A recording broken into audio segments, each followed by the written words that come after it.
we've seen a number of admissions and findings from within the federal public service and by the government itself that there have been practices that were discriminatory. We saw it first with the Canadian Human Rights Commission, a finding by the Treasury Board Secretariat after 9 employees filed union grievances back in October of 2020, that there was anti-Black racism within the Canadian Human Rights Commission. And of course, since then, we've seen the change in the Canadian Human Rights Commissioner. We've seen a response to this and these findings from the federal government. We've also seen internal reports from the Privy Council Office from last summer. The Privy Council Office, of course, oversees all federal public servants. We're talking about hundreds of Privy Council employees, about 1,200.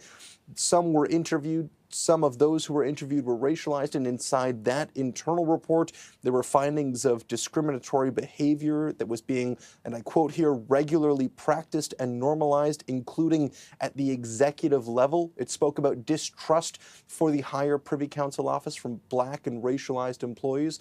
And then we also saw another report that came out from the Auditor General last October, where it talked about departments, specifically justice departments, including the RCMP, which weren't doing enough to combat discrimination and racism. They may have started initiatives to include more diversity, more equity, but there was no data on these initiatives. Very frequently, these bodies weren't even tracking to see if their initiatives were even successful. They also weren't checking to see, many weren't checking to see if racialized employees, particularly Black employees, were staying with the offices themselves. Were they retaining these employees? Were they promoting these employees? This lack of data really put the government in a situation where it couldn't say whether it was fostering an environment that was improving situations that had previously been discriminatory against racialized employees. So all of these combine into this potential larger class action lawsuit that, as you mentioned, we could be looking at about $2.5 billion in damages, what they're seeking,